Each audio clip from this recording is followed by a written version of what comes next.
in which he wants to go forth. If you will with me, turn to Proverbs, the 31st chapter. We're going to read about 4 verses from there, starting at the 27th verse. So it's Proverbs 31:27. And looking forward to this after the book of Psalms and before Ecclesiastes.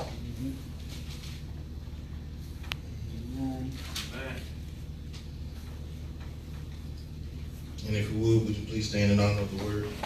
Amen.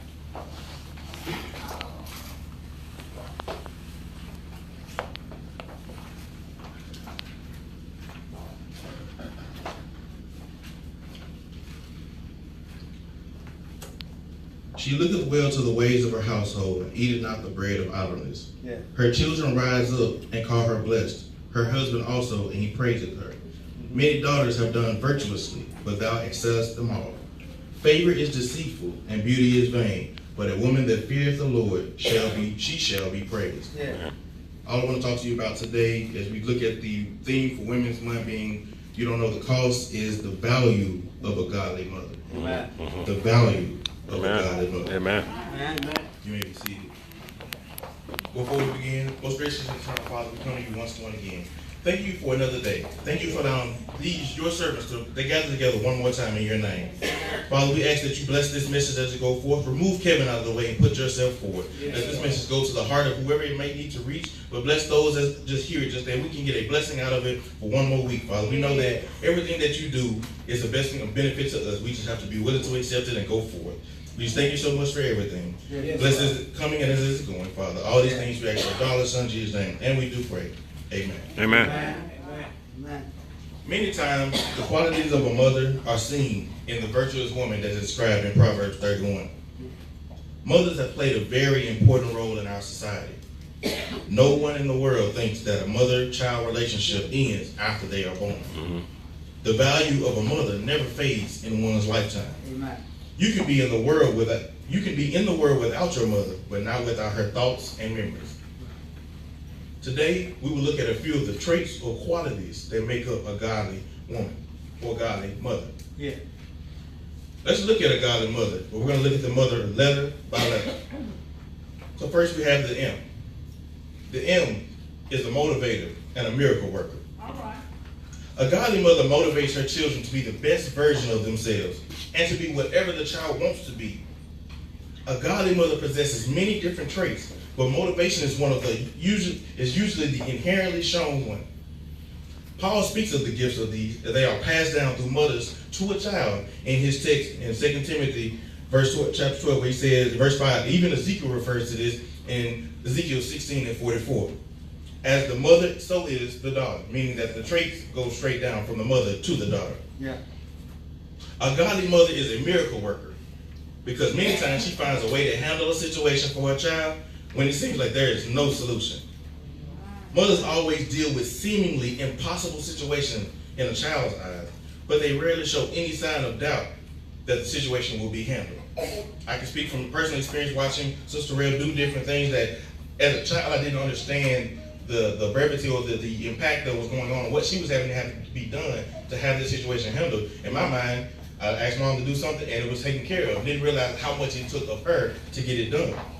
So that's an example for me in my life. But we can see that many times the miracle worker that we see in our mothers is, as we're going through as a child, we do certain things and mother fixes our problems because we don't know how she did it. Amen. Right. I'm not going to be before you long, but we're going to go ahead and go to the O of mother. So we already been, M is motivated and miracle worker. But now we have the O, which is open-hearted and an overseer.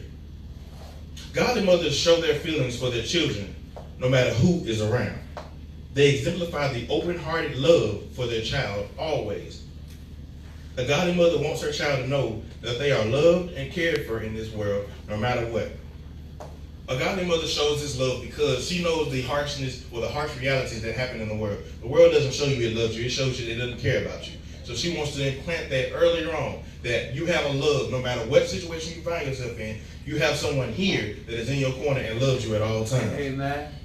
Her love is probably the closest example of God's love. We talk about God's love being unconditional. A mother's love, or a godly mother's love, is the closest example of a human version of the God's love, where it's unconditional. You have children that might be doing crazy things out in the world, but their mother still loves her child. Even to the point she might allow her child to make mistakes, but know that I still love you even though you make mistakes. The Bible tells a mother to do something, but she usually does all on her own. In Titus 2:4, it says, young women, it taught women to love their husbands and their children. But that's inherent for a lot of women. When you have a child, you just generally love that child beyond a shadow of doubt. You don't understand why you have such a pride and love for them. I've actually had personal experiences watching some women who didn't have children before, then they were like, I don't think I'd ever do it. I don't know how I can have a child and all of that. But as soon as they had their first, whole different side of them. They realized they can never love something as much as they love their child. But beforehand, listening to them before, you could think they'd never want to have a child, they're never going to. But as soon as they have the child, it kicked in on them, the motherly instinct of, I love my child no matter what is going on. I love my child beyond their faults. Like I said, that is the closest example that we as humans can see of God's love. Right. We get it from day one. Mom loves us from day one. Even though they might joke with you or talk to you about pain that you brought them during childbirth or pain that you brought them during your toddler years, but they still say, I love you no matter what. Amen. Amen. A godly mother tends to be the overseer of the household, which can include the husband. A mother looks after the most important aspects of the home, the children, but they also make sure that they are raised right and are provided for. We can look at this seen in Proverbs, in our text, Proverbs 31. Verse 15 says, she rises also while it is yet night, and giveth meat to her household, and a portion to her maidens. Meaning she took care of the household just because that's her duty. I choose to make sure that my household is taken care of. So a godly mother just oversees the well-being of her household, including the children. But then we go to the next verse, 27 says, she looketh well to the ways of her household, and eateth not the bread of idleness. She doesn't sit around and let the house go to shambles. If she sees something needs to be taken care of, she steps up and gets it done. She doesn't feel as if I have to wait for someone to take care of something. I'm going to get it taken care of. That's because she is an overseer of the things put under her. Third, we have the T. It's a teacher, and she's trustworthy. Godly mothers are teachers, and the lessons they teach us are what guide us our entire lives. There are many times that we can run into a situation that we don't understand why we decided to do a certain thing a certain way, but then we think back on it. I remember my mom taught me this when I did this. You at the time if you're doing it, didn't think back to that. After you went back to a recollection or just thought back in your mind, you realize, my mom taught me how to do that. So a lot of times these lessons are ingrained in us or taught to us to the point that it's second nature to us. We do it because, I didn't realize Mom had told me to do that, so I did it. We don't think in terms of what did my mom tell me to do. Like we always, I guess about a decade now, but years back we used to have the WWJD, What Would Jesus Do? But the What Would Mom Do happens inherently. We don't even ask the question, we just do it. But we turn around at the same time, when we make those mistakes, we were like, I shouldn't have done that. My mom taught me better than that. So when we make those mistakes going the opposite way, we remember what mom taught us the right way of. Godly mothers teach us the hard lessons in life at times, just to prevent the world from doing it much worse. Sometimes a mother will give the harshest lessons to a child, but just because she knows the world will give it so much worse. So it's just hard as a child to accept and understand it. We have a hard time realizing that being taught these harsh lessons are not for the benefit of her just seeing you go through something. No, she wants to see you be better than she was, or be better than what the world can make you. So she wants to push the better lessons in your life, no matter what situations you're found in. Verse 26 says, she opened her mouth with wisdom, and her tongue is the law of kindness.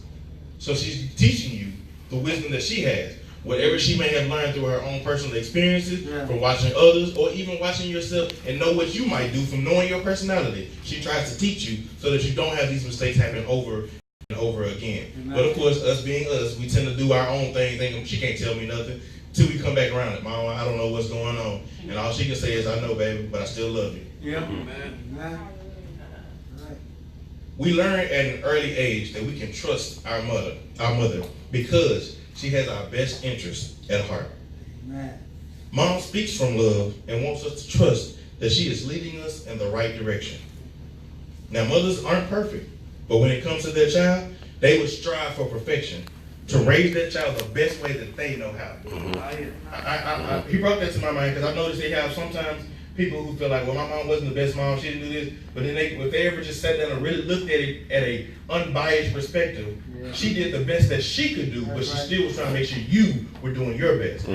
She might not necessarily have to, there's no blueprint to motherhood, there's no blueprint to fatherhood, there's just not a blueprint.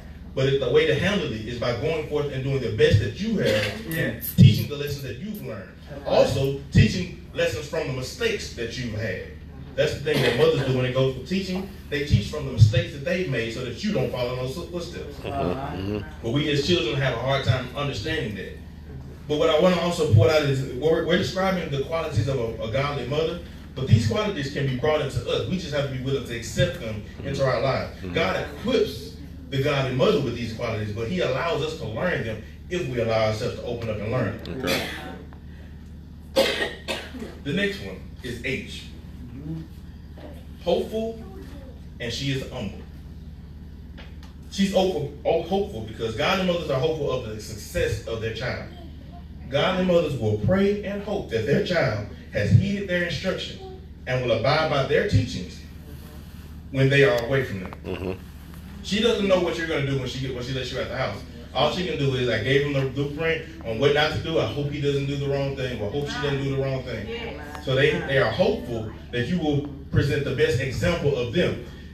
One of the things he brought to my mind is like we don't think about it that way, but we are a representation of them. Well, they want you to be the best representation of them by teaching as much as they can to you, but then they're hopeful that what they taught you keeps you under control as you go out in the world. Godly mothers never brag about what they do for their child. They just do what they feel is necessary and look for the fruit of their labor to be seen in the child as they grow up. That's why we say that godly mothers are humble. They don't go and say, well, I bought my child this, I did that, just to be telling them. If they do it as a Christmas gift or something like that, that's fine. But you want to say, I taught my child how to be good. I taught my child. No, they just do it because they want to see the child be good, or they want to see the child prosper in life. That's the difference between a godly mother. You want to instill these lessons into them, but you're not bragging to everybody else, I've done this. You want the evidence of the child to be your bragging on you for what you've done. That's why the godly mothers don't think of motherhood as a competition, but as an experience that is better done by doing rather than saying. So it's better to do the things that are considered motherhood than to be talking about what you do as a mother. So that's why we talk about how she's humble. She doesn't feel like she needs to tell the world, I've taught my child to do this, I'm teaching my child to do that. We'll see it once the child comes forth. If you're teaching it, it's going to show its fruit. So a godly mother doesn't focus on everybody else knowing I'm a good mother. I'm just going to do the best that I can and create the good child to be the good mother. As I said, I won't be before you long. I just kind of want to talk to you a little bit about these different qualities that can be engraved in us as well, but they're already equipped into a godly mother. The letter E, encourager and exalter. A godly mother encourages their child to go on even when things seem hard. We go back to the word when I talk about miracle worker. She deals with situations that we feel like are impossible. She gets them done because she doesn't allow the situation to dictate her answer to the situation. So she encourages her child through teachings and just in general encouragement to not do the same thing. When life, as we talk, the statement is, when life gives you lemons, you make lemonade. In her mind, she wants you to understand, when life gives you these lemons, know how to make the lemonade so that you can make the lemonade out of the situation. So her thing is, she can't be there in every situation that we run through in life. But as long as her words and her teachings are there, she encourages us to always put our best foot forward. She teaches us to be the best example of who we are through Christ. A godly mother will encourage you through Christ as well, meaning she will teach you that giving your life to Christ is not a burden on you. It's actually a opening for you to be better than who you were. A lot of times we get stuck on the mindset of I want to be my own, I want to follow everybody else doing, but we forget that moms were once themselves as well, but they took a sacrifice to be encouraging and focusing on building who you are, as well as living their life. One thing that I learned, and this is brought to my mind, is I was speaking with Sister Terrell, First Lady Terrell recently. She was telling me about how me and her realizing how she didn't realize how much she sacrificed as a mother. She looked at the times when Scotty was around, the sacrifices she made for him. the sacrifices when I came around. There are things that she didn't even understand about herself because she sacrificed them to focus on us. And that's what a godly mother will do. A godly mother will sometimes forget about some of the things that are important or that they think are the favorites or important things to them, Amen. Just to make sure that the child's focus is all that matters. Right. For the example I give you is, I asked Sister Terrell simply a question, what's your favorite flower? Yeah. Or what's your favorite candy? It took her a minute to answer this question because she said, I've given so much of myself and never focused on myself that I don't even know the answer to that question. Mm. So that's an example of how when you sacrifice for your child, right. You do so much, you forget about who you're yourself sometimes. That's right. But that's where it goes into us as children. What Mother's Day is, I guess, a benefit for it. Allow us to remind them, you are our mother, but you are still a human. You need to learn to focus on yourself at times too. Mm-hmm. I've grown of age, learn to focus on yourself. That's how we should be after we've left the nest, as we say. Mm-hmm. Mm-hmm. But that encouragement that comes along is all because they are always in their child's corner and encourage their child to be the best at whatever they do and put their best effort forward. Yeah. Godly mothers will encourage their child to learn of God for themselves and see Him through their own experiences and life struggles. A godly mother doesn't want you to say, just learn God because of me. No, learn God for what He can do to you and for your life, not because of what He does for me and my life. Yeah. Because she wants you to be better than what she would. She might have had stumbles that she doesn't want you to experience. She feels like if you get to know God earlier than I did, you'll be even better than I was. Mm. But that's why they encourage us to experience certain things on our own, not by everybody else's standards. Amen. Amen. Not by following, well, grandma did this or I did this. No. We might have went through these situations, but you don't have to. Amen. Let God guide you the right way. Amen. Amen. Amen. As we said, the encouraging and exalting. For exalting, godly mothers will exalt their child over themselves. Just as they don't brag about what they do, godly mothers will brag all day on the accomplishments of their child. Mm-hmm. We learn that they want to put the emphasis on, here's my child. Not here am I, the mother of this. No, here's my child. They are the great one in this situation versus I'm the one that made them great. Amen. Like a godly mother doesn't look at, she can end up, Barack Obama's mom would not look at him and say, I am his mother. She's like, this is my child, Barack Obama. Meaning, highlight what he is about, and it benefits you because you know you are the mother of that child. That's what a godly mother will brag about that child more than they brag about themselves. Mm-hmm. They want to exalt the child so they know they can be whatever they dream of while they know that mom is always there for them. That's right. Meaning I'm always in your corner and I'm always going to push you forward, but I'm always got your back. Amen. Amen. There are some situations where you might have falling outs or issues with mother, with your mom, but those little things are little minor issues that we as humans need to realize.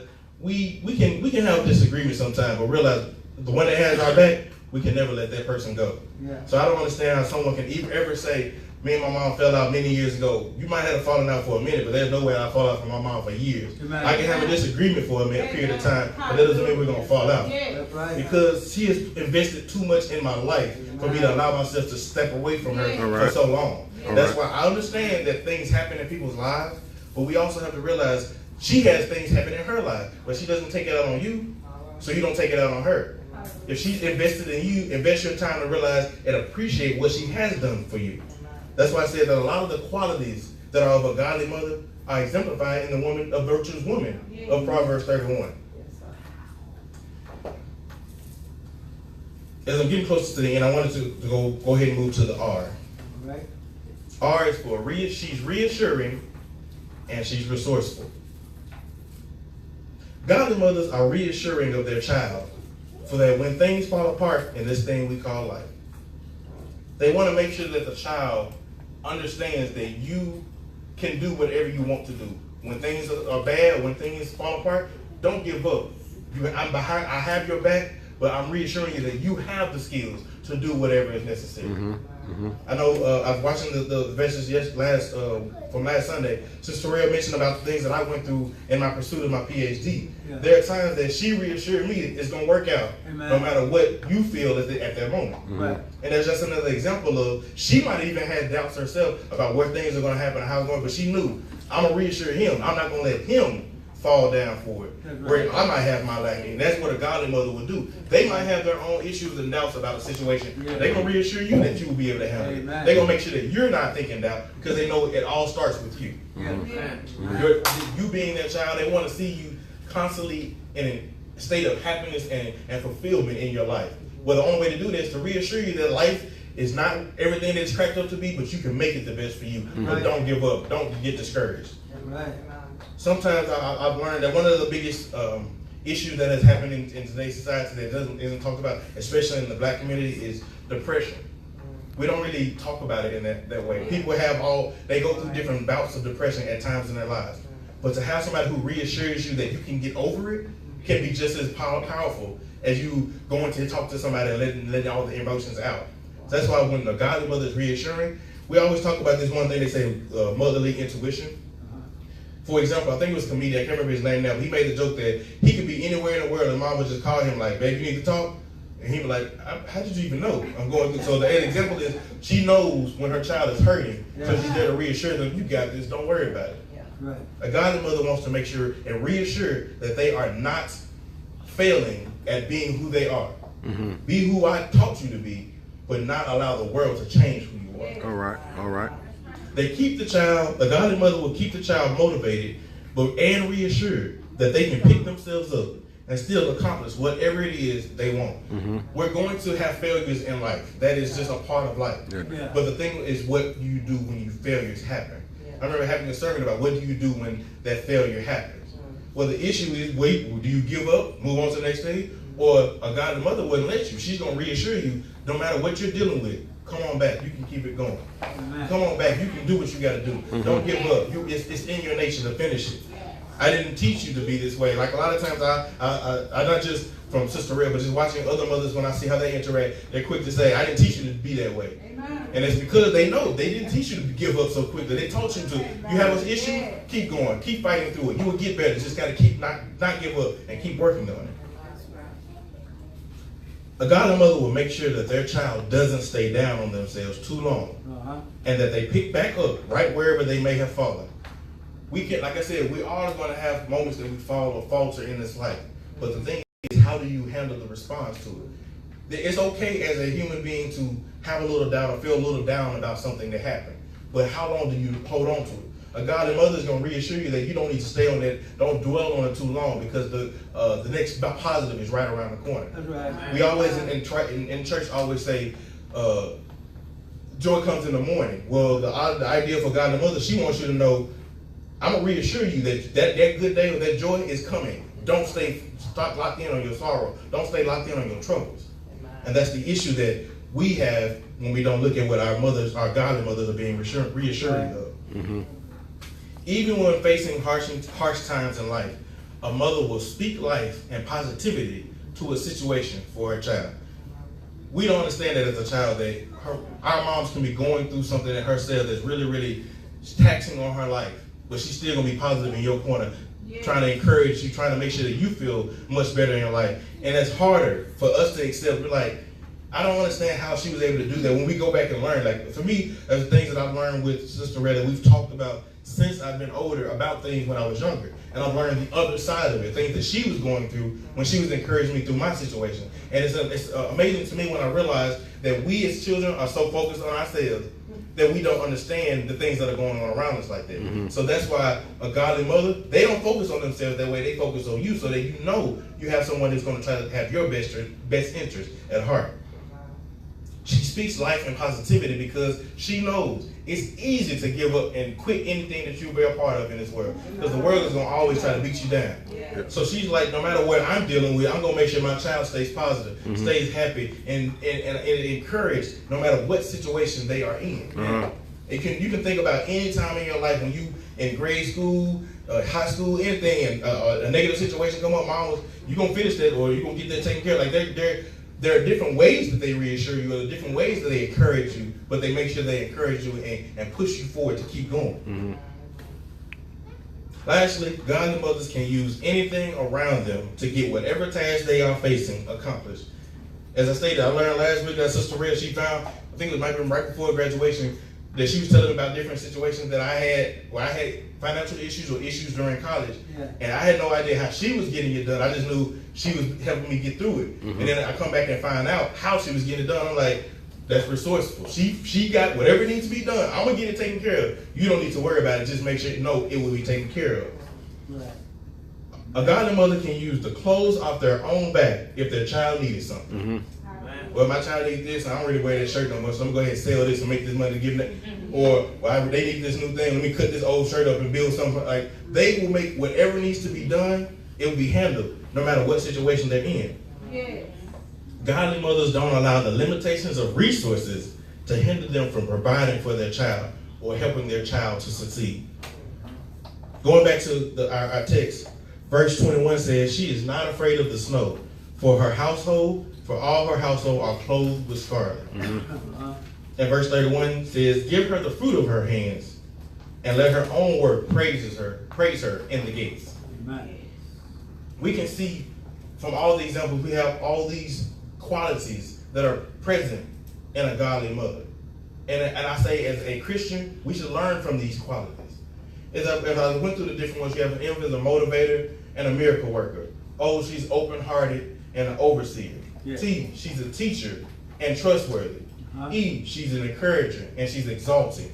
And in H, she is hopeful and humble. Yeah. Then she's an encourager and exalting. Yeah. And then finally, she's reassuring and resourceful. Mm-hmm. These are things that we should be able to want to put in our own lives to be the same way. Amen. It doesn't matter being a mother or not. You should want to have these traits because they bless you going forward. They bless you in this life. Uh-huh. As we've seen today, they possess so many qualities that provide them so much for their children. Amen. God equipped mothers with these qualities to prepare them for their role as a mother, but also to aid in the development and maturity of their child. Mm-hmm. As we said at the beginning of Proverbs 31, it says,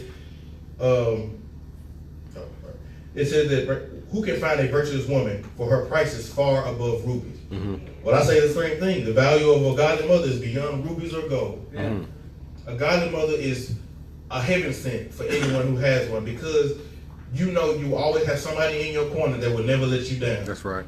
You might feel like they let you down because they couldn't do something when you wanted it done, but when it gets done, all you can say is, she got it done. Amen. So that's the one thing I would say we as children tend to misplace or to look at is when mom is taking her time to be resourceful or be that miracle worker, it don't happen just like God. It doesn't happen on our time. It happens when we need it.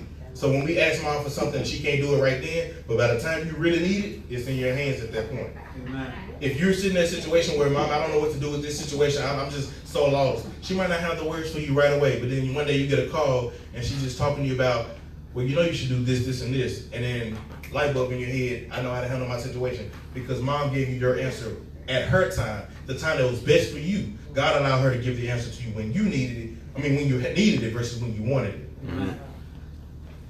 It is just unimaginable what life would be. To me, it is just unimaginable to what life would be like if these traits or qualities weren't gifted to mothers. Mm-hmm. If mothers didn't have these qualities, I don't know how many children would be successful in the world. I don't know how we would be able to be who we want to be in life if we didn't have a mother that was willing to do the things that are required or equipped in a mother to do. Yeah. As I stated earlier, there are women I know who I give credit. They have been some of the best young mothers I've ever seen.